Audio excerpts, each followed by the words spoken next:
Alright, in this tutorial we're going to learn how to make a blinking, color flashing, sound making game. It's really simple if you're using Eclipse, so let's get started. Click on File, New, and Project. Then select Android Project. We'll call our game Color Pattern Game and leave everything else the same.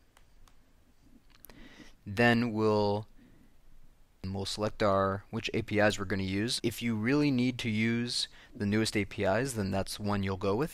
Otherwise, I like to go with Android 2.1 since a lot of phones still run on 2.1, and so that will make sure that your app will work on as many different phones as possible. Click Next here.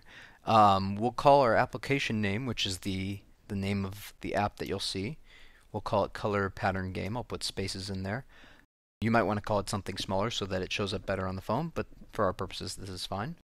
Next, for your package name, you need to pick something that's unique because it cannot collide with any other name in the Play marketplace. I'll call mine com.brokenairplane.colorpattern.game. Since I own the Broken Airplane domain, I know no one else will have it. And then I can leave everything else the same and click Finish. So what I like about Eclipse is it sets everything up for you without you having to worry about all the nitty-gritty details, and you can just get into making the app. So the first thing we're going to do is we're going to make the layout. So you're going to click on Res, which is for resources, and then you'll click on Layout and Main. And it gives you a nice little template here, which we don't need it to say Hello World Color Pattern Activity, although if you run that app,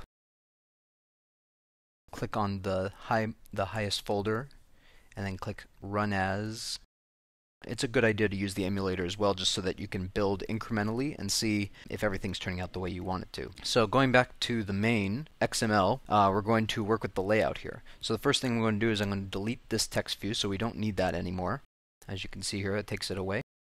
And we're going to make a button. You can drag over a button from here if you'd like. That's one option. I'm just going to make it from scratch so you see everything be made in real time. So type button Android ID equals. The great thing about Eclipse is that it will start to suggest things for you and make it save you some typing and maybe even help you remember some things. So app plus ID, I'll get to what that means in a second, and I'm going to call it button. Next, I want that button to have a layout width where it fills the parent meaning the parent layout screen up here, and then I'm going to make its height equal to fill parent as well. So we've got a button here, and then I'm going to close that. So now we've completed the button markup here. We've written it out. We've got a button, and if we look over here on the graphical layout, we see all gray because what we've done is we've made the button cover the entire screen. So we don't need that.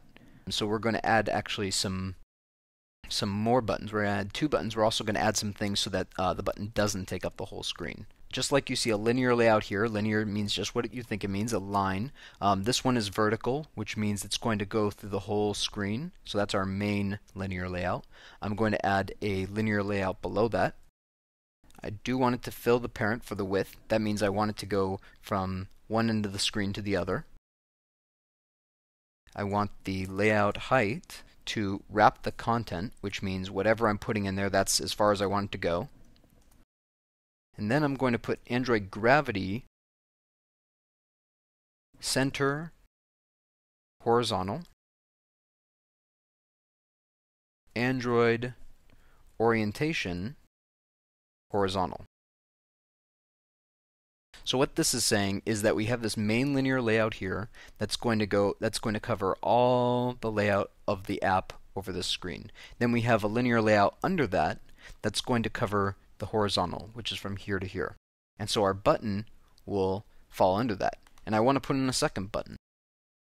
Since we're making different colors here, I'll make this the R for red button, and I'll make this one the G button. And then, once again, Android layout width equals wrap content. And then I'm going to do something now. Since I have these 2 buttons, I'm going to change the height, actually the height and the width. to 100 dp. Rather than filling up the whole parent, which is that vertical, filling up the whole screen, I'm going to make it 100 of each. And then I'm going to add one more thing to each button. Weight equals 1.0. And what that's saying, and I'm going to copy that over to this one as well, what that's saying is that I want the buttons to share the screen. And so, let's see, I'm going to close that linear layout. So now I have the main linear layout, which covers this whole vertical. I have a linear layout that's only covering the horizontal, this one line, and I have it centered around the horizontal. And I have these two buttons, the R button and the G button, of a size 100 dp, width and height, and then a weight of 1. So let's see what that looks like. Good, that looks like what I want. And so I'm going to send it over.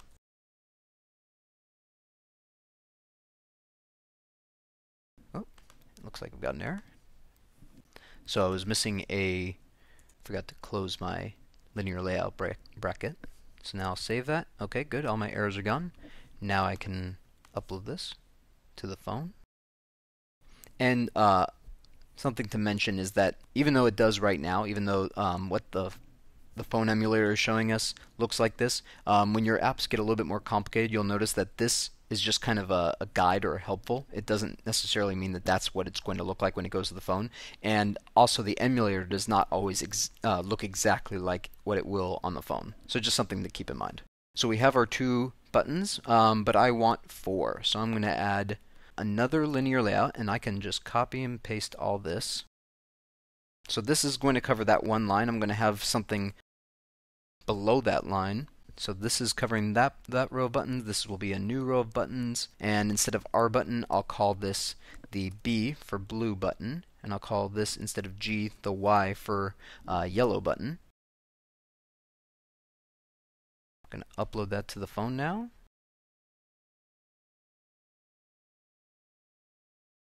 You should often check with your phone to make sure everything looks like you want it to. You don't want to just plod along and then have all these errors at the end. You want to keep going, or you want to send it over the phone as often as possible so you can make sure that it looks exactly like you want it to before you get too complicated. Now, one more thing is that I don't want these buttons up here. I want them to be more in the center. So I'm going to go up to the main. I'm going to add gravity, and I'm going to make that in the center. So now you see that they're in the center. Send it over to the phone. Great, that's how I want it. Now, this was all formatting just to get the buttons the way we want them to be. We need to put some logic into these buttons so they'll actually do something, because if you see here on the emulator, even though they are buttons, I can click on them, they don't do anything. So that's not very exciting. So we've got the layout the way we want it to. We're going to close the resources folder and go into the source folder. Like I said, Eclipse is great about giving you all the setup that you need. So there's going to be 3 things that we're going to do to make this app work the way we want it to. This app's going to have some blinking buttons and some sounds. And to do that, we need to make these buttons work. So to make the buttons work, we're going to do 3 things. We're going to declare the button in the code.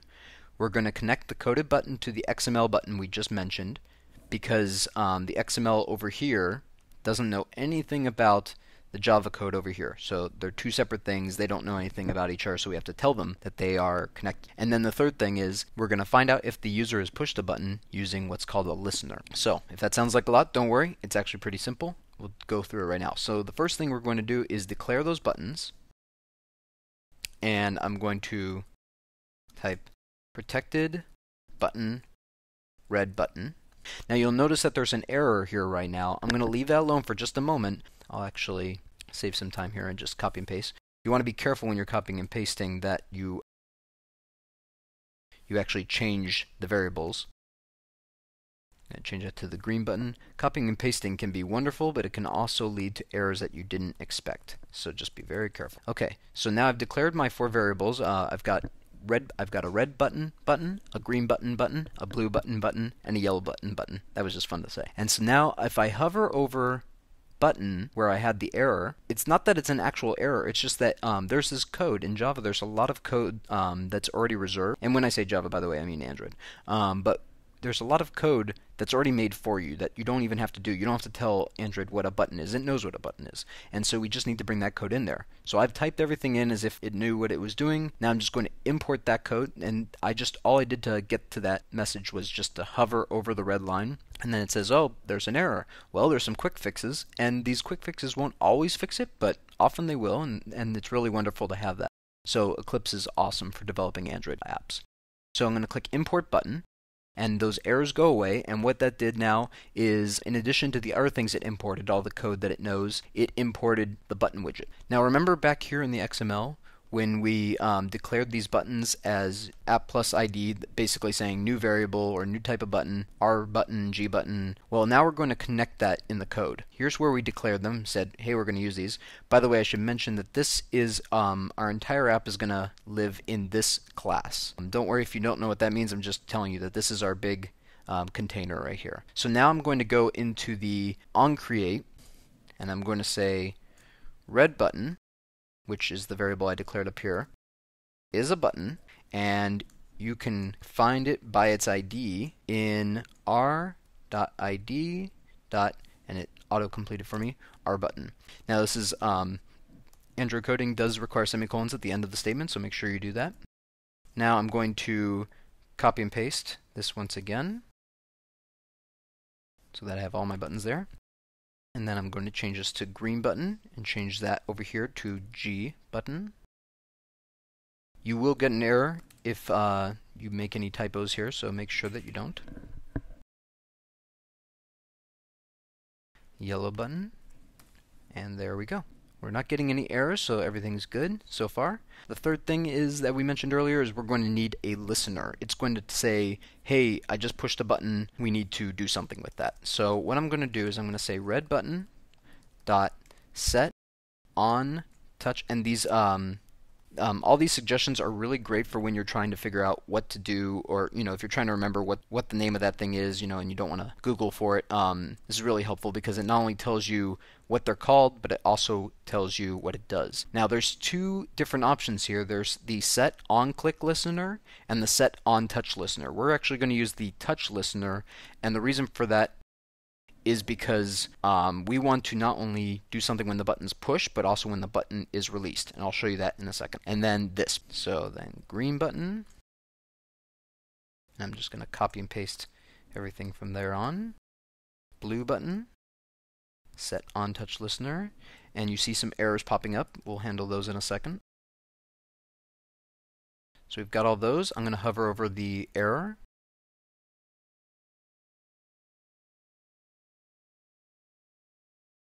None of these are actually the option that we want, except for this last one. So don't always assume that the first one is what you want. The first option is not always the right option. So unfortunately, you do have to know what you're doing here. I'll help you out with that. But we want to let color pattern game activity implement non-touch listener. So that's basically saying our giant container here is implementing the on-touch listener. Okay, so now we're getting a new error because this our activity is saying, okay, I'll implement the on-touch listener, but we need an on-touch method. So I'm going to add that in there. I'm going to delete this extra dot there.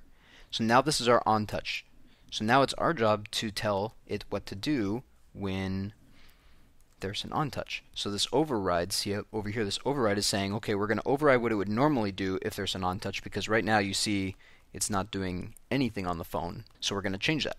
This is why we're using on-touch as opposed to on-click, because we don't want to just get what happens when you push the button. We also want to get what happens when you release the button. We're going to add a switch, which is basically allowing us to have these two options here.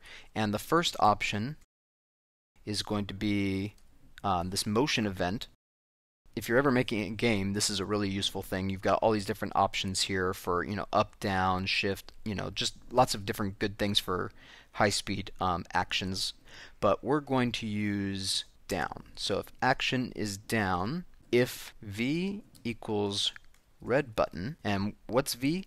Well, V is this view V right here, and you can change the variable if you want, but it's basically saying when something is pushed, when the button is pushed, it sends a message to the view methods, and since we're overriding what it would normally do, we're going to capture it and say, hey, if you're pushing the red button, do this. And if you're pushing the blue button, do this. So now we'll say else if you're pushing the green button, do this. And I know we're not putting anything in there yet. We will. Else if view returned is the yellow button.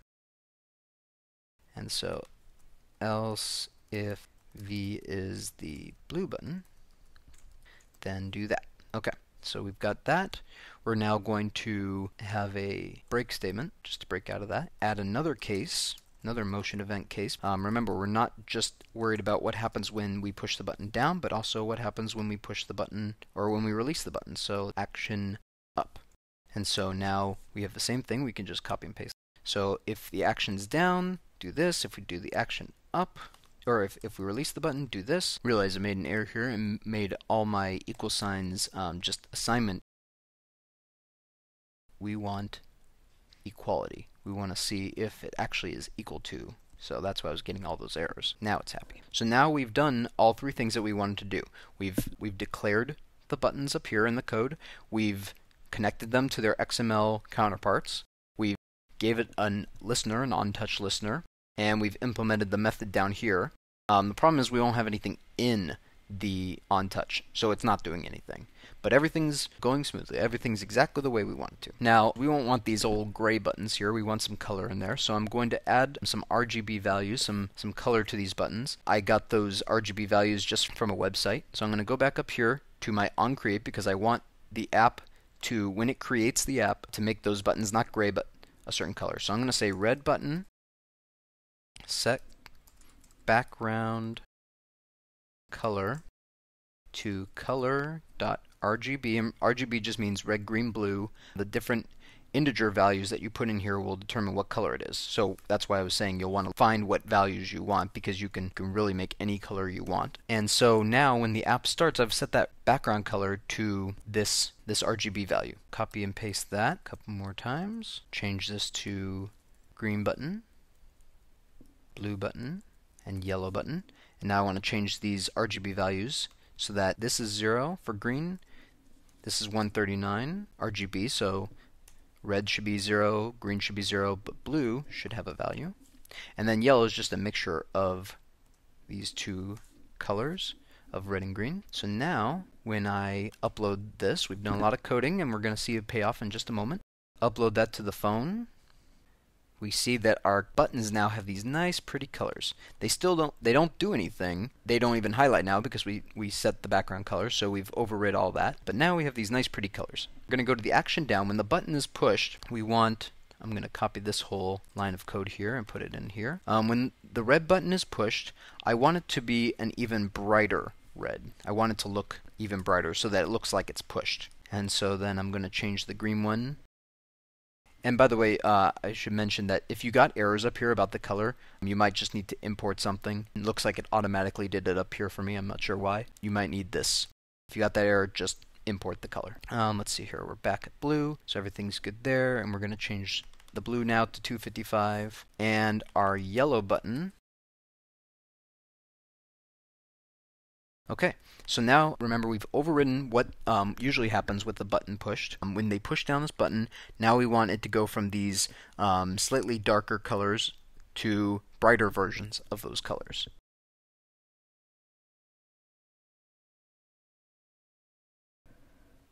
Okay, here's our app. Now we haven't pushed anything, we click on it, and yay, they all work, they get brighter. Problem is though, when I let go, when I stop pushing it, it doesn't go back because we haven't done anything with the action up. So this is easy though because we wanted to go back to the original color, so all you have to do is copy and paste what we set it to originally. Copy it there, just make sure you put them in the right spot, otherwise you'll get some really interesting behavior. Okay, run it again. Now it should not only change colors when we click on it, but also change back to what it was. Perfect. Okay, you could stop there and be happy, but I'm going to go one more step with this. And I'd like, when I push those buttons, for it to make a sound. What I'm going to do is I've already created some MP3s that have names like A, C, E, and G, just for different note names. I used Audacity, some free software, to make those tones. But what I'm going to do is I'm going to click on back on our resources folder. I'm going to make a new folder called raw. What I'll do is I'll take my A MP3 and put it in there, and I'm going to copy it in there. I don't want to link to it because then if that original file was ever deleted, it would be gone. I've got a MP3 called C. I'm going to put that in there as well. These are just note names that I'm putting into this raw folder.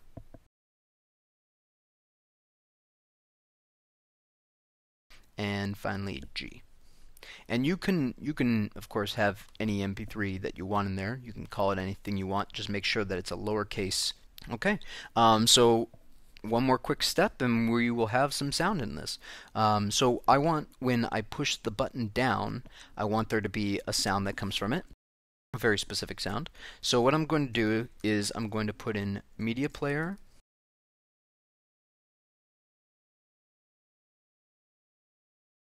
So I'm saying it's a type of media player. The type is media player, which is plays the music. This is the variable I'm creating, media player. You can call it anything you want. Create this. So in this instance, I want you to call r.raw. Let's say C, because I made that the lowest C. And so that will now go in just like up here where we connected the buttons in our XML file to our variables. We've now connected the media player. Oh, it deleted my variable. Media player. It's now saying take this, create this media player, and connect it. Use the file C, the MP3C over here. So no errors there. One more thing we got to do is say media player, this variable that we have here, media player start. And there's other methods, of course, stop, but because the MP3 that I made is just a quick little MP3, just going like beep, it doesn't need to stop. It's just going to stop on its own. Now I'm going to copy and paste that into our green button, but instead of saying C, I'll make it E, because that's the next highest note, even though it's not alphabetical. Then I'll copy and paste into blue. I'm going to use G. And then finally A. Okay, I'm going to send that over to the phone. And do make sure that you do, if your MP3 is longer than, a second or so, do make sure that you stop it. Otherwise, you'll just eat up your battery life and your phone's resources. You could get your phone to lock up and freeze up, and that's just not fun. Let's see what happens when I click.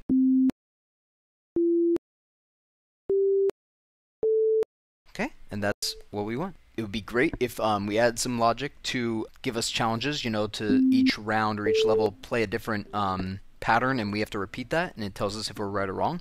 I'll leave that up to you. I was just giving you basic knowledge to get started, but the rest is up to you. Make it into a game. Good luck.